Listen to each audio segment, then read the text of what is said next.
अस्सलामुअलैकुम वरहमतुल्लाहि वबरकातुह। मुझे देखने वाले और सुनने वाले को मेरा सलाम और अदाब अर्ज़ है और नए आने वाले को मैं खुश आमदीद कहता हूँ।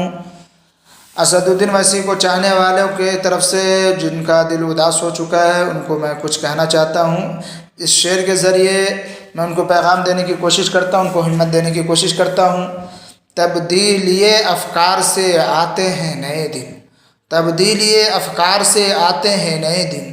सूरज के निकलने से सवेरा नहीं होता, सूरज के निकलने से सवेरा नहीं होता। उम्मीद के जब चांद चमकते हैं दिलों में, उम्मीद के जब चांद चमकते हैं दिलों में, फिर दिल में उदासी का अंधेरा नहीं होता, फिर दिल में उदासी का अंधेरा नहीं होता। एक अलमिया बयान करने की कोशिश करता हूँ। दिल के टुकड़ों को जला दिया तुमने। असदुद्दीन वैसी नौजवानों के दिल की धड़कन है और नौजवानों के दिल का एक टुकड़ा है, उसी को मैं बयां करने की कोशिश करता हूँ। दिल के टुकड़ों को जला दिया तुमने, एक पल में हमें भुला दिया तुमने, एक पल में हमें भुला दिया तुमने।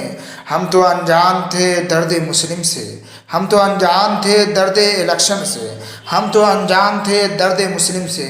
खुशी को गम से मिला दिया तुमने, खुशी को गम से मिला दिया तुमने।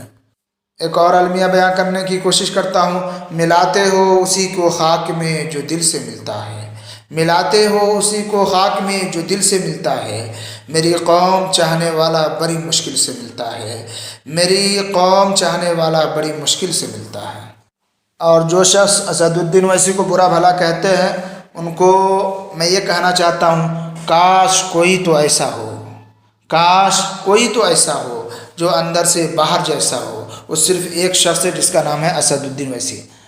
और कोई किसी की सपोर्टरगिरी करता है तो यूँ ही नहीं करता है। दो वजह होती है, एक तो ये किसी लालच में करता है, दूसरा ये कि ऑटोमेटिक उससे मोहब्बत हो जाती है। लेकिन गैरों से तुम्हारा क्या ताल्लुक़ है, तुम्हारी क्यों मोहब्बत है, आप क्यों उसके लिए जान देना चाहते हो, ये आप जानिए, आपका काम जाने। लेकिन यूँ ही कोई किसी का सपोर्टर नहीं होता। उसके बारे में कुछ कहना चाहता हूँ।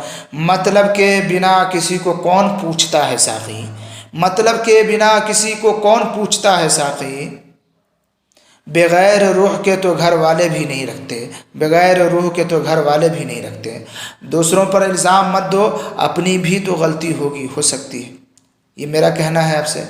मिसाल के तौर पर तुम्हारा तो सिर्फ हवाओं पे शक गया होगा, यानी कोई हार जाए, कोई जीत जाए, या कोई आगे रह जाए, कोई पीछे रह जाए, किसी की सरकार बने ना बने, लोग जब किसी पार्टी के ऊपर ये इल्ज़ाम देते हैं, उसको यानी असदुद्दीन वैसी के ऊपर इल्ज़ाम देते हैं, तो वो पीछे के उस सोच को नहीं देखते हैं। जैसे हमारे बिहार के अंदर लालू के बेटे को किसी ने नहीं सोचा, लेकिन असदुद्दीन वैसी को ज़रूर बुरा भला कहा। अगर वो शख्स 10-5 सीट दे देता है तो उसका क्या बिगड़ जाता है। मुझे ना दिया लेकिन कम से कम कन्हैया कुमार का ही सपोर्ट कर देता, या उसी को उसकी जगह पे कोई अपना उम्मीदवार खड़ा ना करता। लेकिन वो बड़ी पार्टी का था, बहुत बड़ी पार्टी का, यानी कि सरकार चाहे बिहार इम्पोर्टेंट नहीं था, उसकी पार्टी ज़्यादा इम्पोर्टेंट थी। उसी के ऊपर मैं कुछ कहने की कोशिश करता हूँ। तुम्हारा तो सिर्फ हवाओं पे शक गया होगा, चिराग खुद भी तो जल जल के थक गया होगा, चिराग तो खुद भी जल जल के थक गया होगा। और जो लोग असदुद्दीन वैसी को बुरा भला कहते हैं उनको मैं ये कहने की कोशिश करते हैं और मैं बयान करने की कोशिश करता हूँ। क्या मिला तुमको मेरी बुराइयों का चर्चा करके, मेरे बारे में बुरा भला कह के, क्या मिला तुमको मेरी बुराइयों का चर्चा करके, तुम भी रुसवा हुए आखिर मुझे रुसवा करके। एक और अलमिया बयान करने की कोशिश करता हूँ। असद अपने कौम को जगाना चाहता है, आगे बढ़ाना चाहता है, उसके अंदर अथॉरिटी और पावर पैदा करना चाहता है, लेकिन अपने कौम के कुछ हमदर्द, कुछ मुनाफिक, कुछ 420 और कुछ हकीकत में, और कुछ इसलिए कि भाई मेरा क्या बनेगा इसलिए, लेकिन ये अंधा बहरा अक़ल से मफलूज, उसके बारे में कुछ कहने की कोशिश करता हूँ। ज़रा सी ज़िंदगी है अरमा बहुत है, ज़रा सी ज़िंदगी है अरमा बहुत है, हमदर्द नहीं कोई इंसान बहुत है, दिल का दर्द सुनाए तो सुनाए किसको। असदुद्दीन वैसी बारे में कहता हूँ, दिल का दर्द सुनाए तो सुनाए किसको, जो दिल के करीब है वो अनजान बहुत है। अपनी कौम से दिल से मोहब्बत करता है, दिल से उसकी मदद करना चाहता है, दिल से उसको आगे बढ़ाना चाहता है, उसी के बारे में कहने की कोशिश करता हूँ। दिल का दर्द सुनाए तो सुनाए किसको, जो दिल के करीब है वो अनजान बहुत है। और किसी का कहना है भाई कि आप इस सब चक्कर क्यों पड़ते, छोड़ दीजिए, आप अपना हैदराबाद लेके रहिए। तो असद का दिल, उसको मैं बताने की कोशिश करता हूँ, वो मुझे अच्छा या बुरा नहीं लगता, यानी कौम मुस्लिम, वो मुझे अच्छा या बुरा नहीं लगता, वो मुझे बस मेरा लगता है, वो मुझे बस मेरा लगता है। और आखिर में चलते चलते अपने कौम का हाल आपको बयान करने की कोशिश करता हूँ। कब कौन किसी का होता है, कब कौन किसी का होता है, सब झूठे रिश्ते नाते हैं, सब दिल रखने की बातें हैं, सब असली रूप छुपाते हैं, एहसास से खाली लोग यहाँ लफ्ज़ों के तीर चलाते हैं, लफ्ज़ों के तीर चलाते हैं। अब मैं समाजवादी के मैनिफेस्टो पे चलता हूँ, सब पार्टी के मैनिफेस्टो पे मैं चलूँगा, लेकिन पहला मैं चाहता हूँ कि समाजवादी के मैनिफेस्टो को मैं आपके सामने पेश करूँ। जनाब अखिलेश यादव ने मोटा मोटी मिला जुला के, कुछ पिछले इलेक्शन का कुछ इस इलेक्शन का मिला जुला के 15 योजना और 15 संकल्प लिया है। उसमें से मैं 10 आपको गिनाने की कोशिश करता हूँ। 300 यूनिट फ्री, किसानों को फ्री बिजली, गन्ना किसान के भुगतान का 15 दिन के अंदर वादा, ब्याज मुक्त लोन का वादा, समाजवादी पेंशन योजना फिर से शुरू करने का वादा, किसान स्मारक बनाने का वादा, हर फसल MSP पे तैयार की जाएगी, आज़ाद जानवरों के नुकसान से 5 लाख तक का आर्थिक सहायता दी जाएगी, मरने वाले किसानों को 25-25 लाख रुपए की आर्थिक सहायता दी जाएगी, और नौजवानों को रोज़गार दिया जाएगा। इसके अंदर कोई ऐसी बात नहीं है जिसका बायकाट किया जा सके, या हम करें या दुनिया का कोई शख्स करे, सब ठीक है। लेकिन हमारी कौम का और हमारे लोगों का मुद्दा असल क्या है? अगर आप ज़िंदा बचेंगे तो आपको 300 यूनिट फ्री बिजली भी मिलेगी। आप किसान होंगे, ज़िंदा रहेंगे तो किसान भी होंगे तो फ्री बिजली का मज़ा मिलेगा। अगर आप ज़िंदा रहेंगे तो आपको किसान के गन्ना किसान के भुगतान का भी फ़ायदा मिलेगा।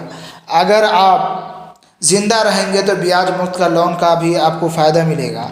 अगर आप ज़िंदा रहेंगे तो समाजवादी पेंशन योजना का भी फ़ायदा उठाएंगे।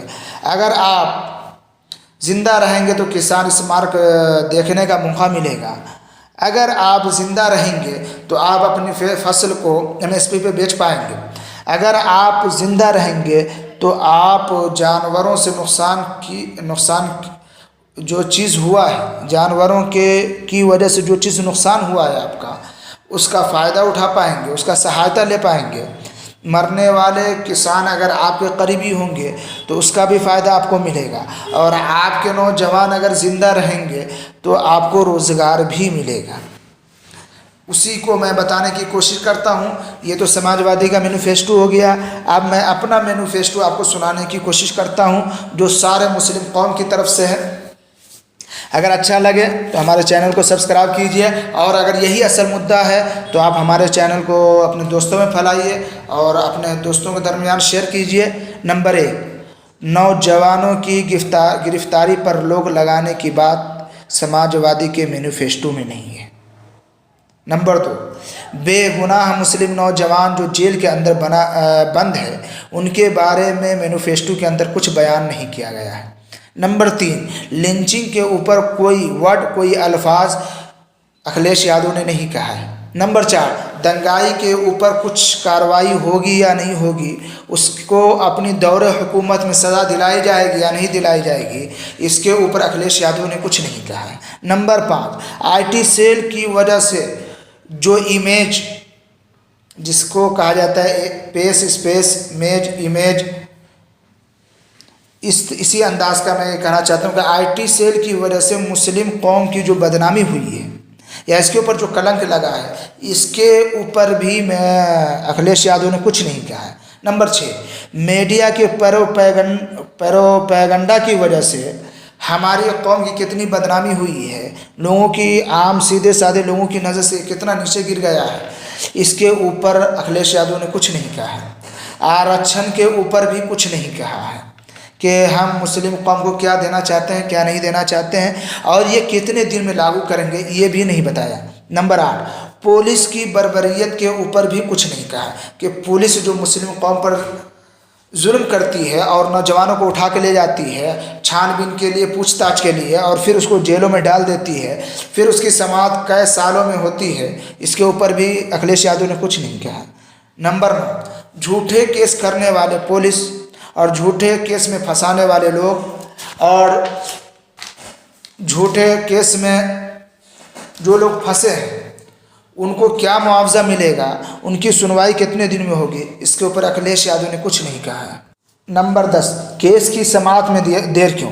अगर आपको कोई सबूत नहीं मिला है तो फिर किसी का कैरियर बर्बाद करने का आपको हक या अथॉरिटी पावर कैसे हासिल हो गया? फिर अगर किसी को छान में शक की बुनियाद पर आप रखें तो 1 हफ्ता, 1 महीना, 5 दिन, 10 दिन रखिए, फिर उसको छोड़ दीजिए। उसके बाद आपको अगर ज़रूरत पड़े तो फिर दोबारा उसको ले जा सकते हैं, कह सकते हैं, जब सबूत मिल जाए। उसके बाद बीते वक्त का मुआवजा और जो जुल्म उसके साथ हुआ है उसको कौन लौटाएगा, इसके ऊपर भी अखिलेश यादव ने कुछ नहीं कहा। उसके बाद नंबर 11, जिस शख्स ने FIR किया है और करवाया है और जिसने धारा लगाया है उसके ऊपर अगर वो चीज़ साबित हो जाता है तो ठीक है, और अगर साबित नहीं हुआ तो इसके ऊपर क्या एक्शन लेंगे, क्या कानून बनाएंगे, इसके ऊपर भी अखिलेश यादव ने कुछ नहीं कहा है।